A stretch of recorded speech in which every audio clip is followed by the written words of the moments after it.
Hello everyone, welcome to just crack it. So video पे जो topic हम लोग डिस्कस कर रहे हैं वो टॉपिक है मैग्नेटिक मटेरियल्स। और हम लोगों ने प्रीवियस वीडियोस पर पढ़ लिया था कि जो मैग्नेटिक मटेरियल्स होते हैं वो तीन तरह से डिवाइड किए जाते हैं: diamagnetic materials, paramagnetic materials and ferromagnetic materials.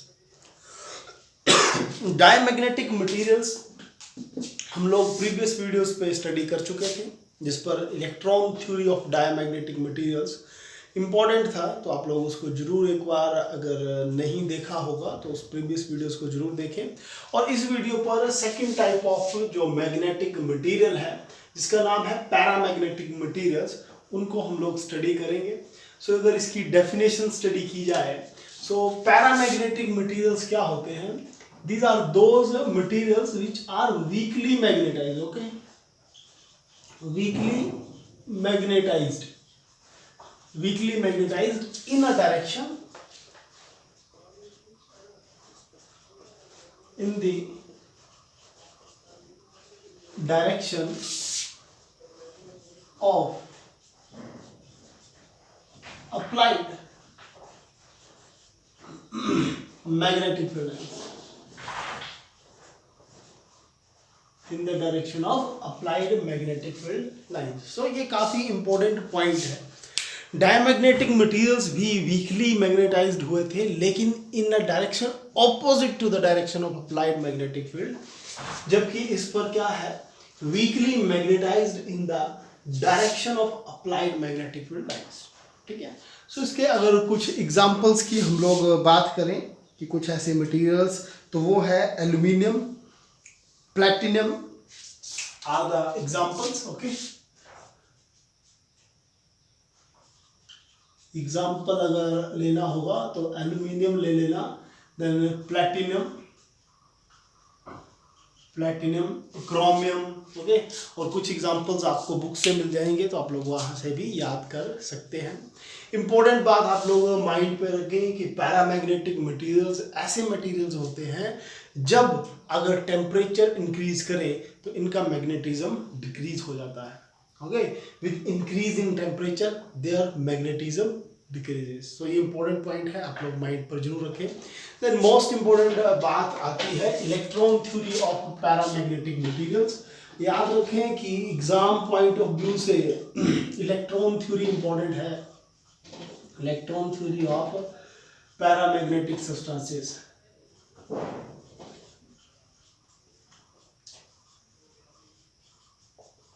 Okay, so ये पॉइंट जरूर माइंड पे रखें। इलेक्ट्रॉन थ्योरी डायमैग्नेटिक की, इलेक्ट्रॉन थ्योरी पैरामैग्नेटिक की, इलेक्ट्रॉन थ्योरी फेरोमैग्नेटिक मटेरियल्स की। ये एग्जाम पॉइंट ऑफ व्यू से काफ़ी इंपॉर्टेंट है, तो इनको काफ़ी अच्छे से आप लोग अंडरस्टैंड करें। देखिए, पैरामैग्नेटिक सब्सटेंसेस पर आप लोग एक बात याद रखें कि जो इलेक्ट्रॉन है, ओके, बिल्कुल शॉर्ट में आपको बातें अंडरस्टैंड करवाऊंगा। जो इलेक्ट्रॉन है उसके पास दो तरह की मोशंस होती हैं। एक है स्पिन मोशन, और second is orbital motion. Okay, electron theory of paramagnetic substances में आप लोग याद रखें कि the electrons have two types of motion. One is spin motion and second is orbital motion. Spin motion क्या हुई कि जो इलेक्ट्रॉन होगा वो अपनी एक्सिस पर रोटेट करेगा। Okay, spin motion means rotates around its own axis. Okay, own axis. और ऑर्बिटल मोशन आपको पता होगा, उस पर क्या होता है? Rotates around nucleus. Okay, rotates around nucleus. So दो तरह की मोशन है, spin motion and second is orbital motion. तो जो नेट डाइपोल मोमेंट है, अब आप लोग याद रखें कि अगर इलेक्ट्रॉन रोटेट कर रहा है तो ये एक करंट की लूप बन चुकी है, और अगर करंट की लूप बन चुकी है तो ये एक डाइपोल की तरह बिहेव करेगा। सो जो नेट डाइपोल मोमेंट जो होगा that will be equal to, so net dipole moment will be due to vector sum of these two motions। Okay, so net dipole moment जो हमें मिलेगा वो स्पिन मोशन और ऑर्बिटल मोशन का vector sum की वजह से मिलेगा नेट डाइपोल मोमेंट, और इसका कुछ ना कुछ डाइपोल मोमेंट जरूर होगा, जीरो नहीं होगा। ओके, सो अब काम की बात पे आते हैं कि एट रूम टेम्परेचर क्या होता है। Eight room temperature number 1, okay, eight room temperature paramagnetic substances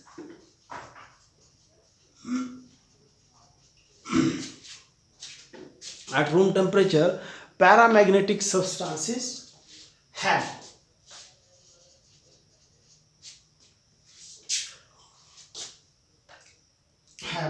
randomly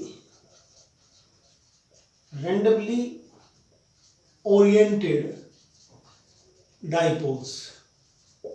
okay, magnetic dipoles, you can say magnetic dipoles or we can say dipoles। So room temperature पर क्या हुआ ये मैं मिटाऊंगा ताकि आप लोग बाकी मटेरियल भी मैं इस पर लिख सकूं। तो हम लोग स्टडी कर रहे हैं इलेक्ट्रॉन थ्योरी। ओके, सो एट रूम टेम्परेचर क्या हुआ, देखिए एट रूम टेम्परेचर क्या होता है कि paramagnetic substance have randomly oriented dipoles. What it means कि जब रूम टेम्परेचर होगा तो सपोज करें अगर ये हम लोगों का पैरामैग्नेटिक मटेरियल है और H इज इक्वल टू 0 है, which means magnetic field intensity, जो मैग्नेटिक फील्ड हमने अप्लाई की हुई है वो 0 है, और एट रूम टेम्परेचर तो जितने भी मैग्नेटिक डाइपोल्स होंगे that are randomly oriented, which means उनका कोई अलाइनमेंट नहीं होगी। डाइपोल्स किसी भी डायरेक्शन में अपने आप को अलाइन कर रहे होंगे।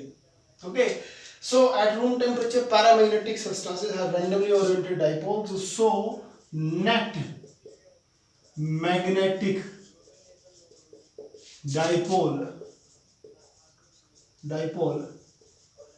movement is 0। important point। okay, so net magnetic dipole moment is 0 because जो हर एक इंडिविजुअल डाइपोल की मूवमेंट थी, क्योंकि हर एक इंडिविजुअल जो एटम है उसकी अपना डाइपोल मूवमेंट है, लेकिन इनकी अगर डायरेक्शंस देखें तो एक इस तरफ है दूसरा इस तरफ है, तो एक दूसरे की जो डाइपोल मूवमेंट है वो उसको कैंसल आउट कर रहा है, और due to the cancel out net magnetic dipole movement becomes 0 at room temperature.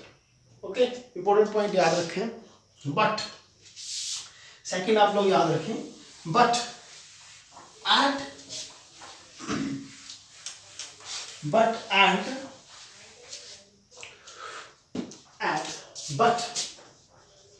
when we will apply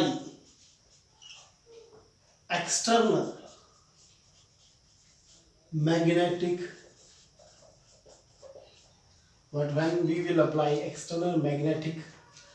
field,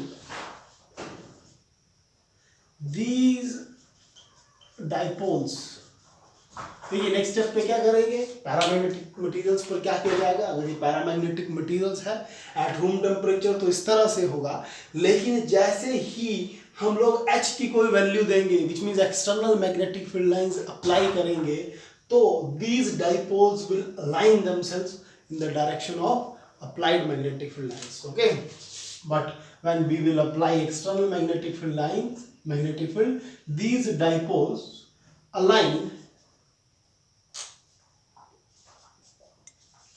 align themselves in the direction of applied magnetic field lines।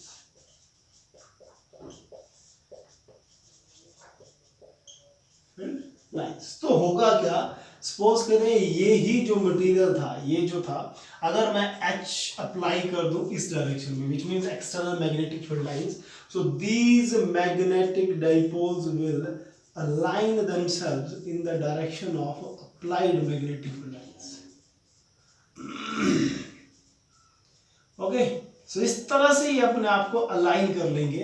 अब अगर इनकी अलाइनमेंट आप लोग देखेंगे तो एक ही डायरेक्शन में है, इधर अलाइनमेंट्स रेंडमली थी, then at this case atom की जो इंडिविजुअल मैग्नेटिक मूवमेंट थी वो एक दूसरे को कैंसिल आउट कर रही थी, लेकिन इस केस में the alignment is in the same directions, so there will be net magnetic dipole moment. Okay, so we will write what when we will apply external magnetic field, these dipoles align themselves in the direction of applied magnetic field lines, and as a result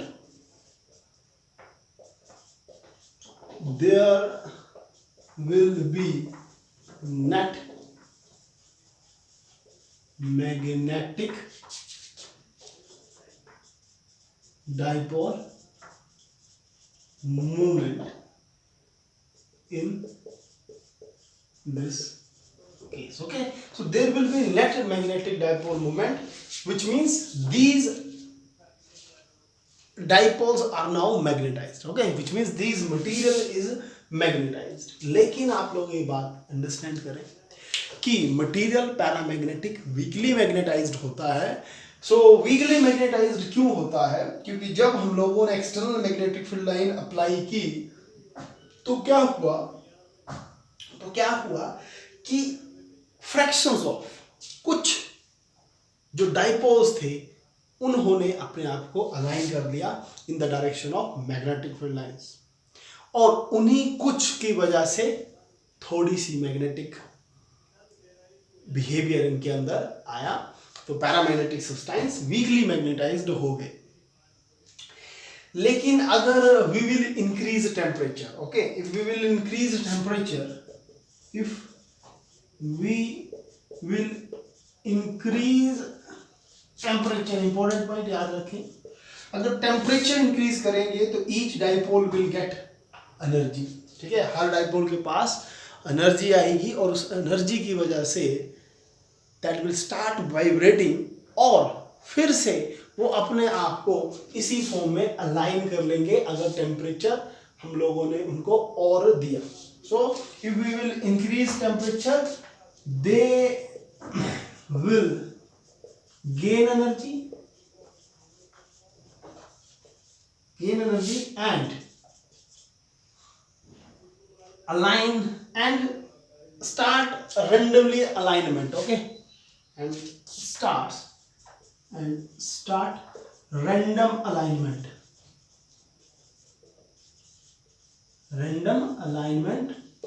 due to that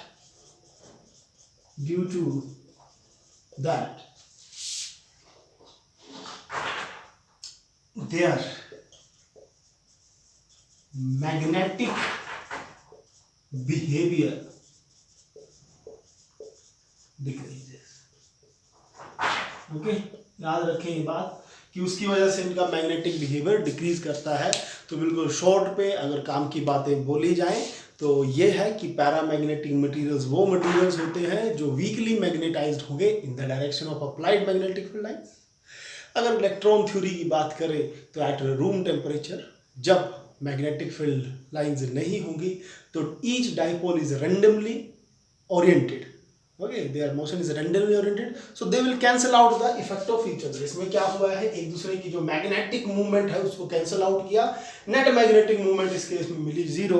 तो ये magnet की तरह behave नहीं कर रहा था, लेकिन जैसे ही magnetic field lines, external magnetic field lines दी, ये इसने फोर्स एक्सपीरियंस की डाइपोल्स ने, और उन्होंने अपने आप को एक ही डायरेक्शन में अलाइन कर लिया। उस अलाइनमेंट की वजह से इसके अंदर मैग्नेटिक बिहेवियर आ गया, क्योंकि नेट मैग्नेटिक डाइपोल मूवमेंट फिर मिल गई, क्योंकि उनकी डायरेक्शन एक है। लेकिन अगर टेम्परेचर इंक्रीज करें तो टेम्परेचर इंक्रीज करने की वजह से ये फिर से रेंडमली ओरिएंटेशन इनकी स्टार्ट हो जाती है इस तरह से, और उस वजह से ये मैग्नेटिक जो इनकी बिहेवियर है वो डिक्रीज होना स्टार्ट हो जाता है। और इसी से एक इम्पॉर्टेंट लॉ भी बना, दैट इज क्यूरी लॉ, जो काफ़ी इम्पोर्टेंट है और पूछा भी जाता है, और is Curie's law in magnetism. So बिल्कुल इजी सा है, तो उसी को मैं इस साइड लिख देता हूँ, that is Curie's law. Okay, curies law of paramagnetic material.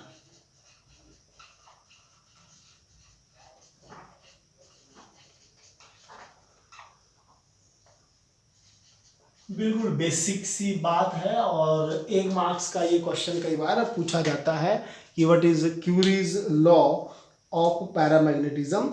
So Curie's law of paramagnetism क्या बोलता है कि Xi is inversely proportional to T।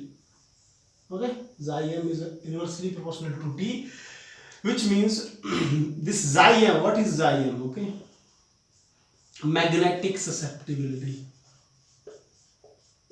Magnetic susceptibility, याद रखें, मैग्नेटिक ससेप्टिबिलिटी। और मैग्नेटिक ससेप्टिबिलिटी क्या हुई?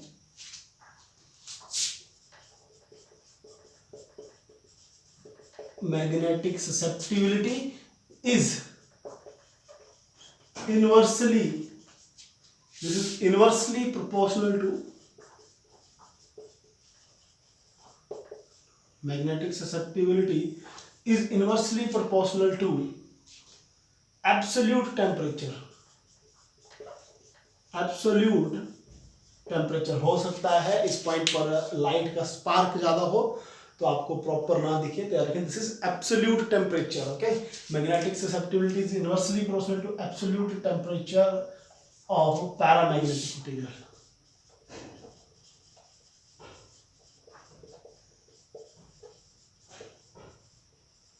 paramagnetic material. So this Xi is inversely proportional to 1/T, where Xi is magnetic susceptibility, नया वर्ड है, एक्सप्लेन करेंगे इसको, और T is absolute temperature। Okay, temperature.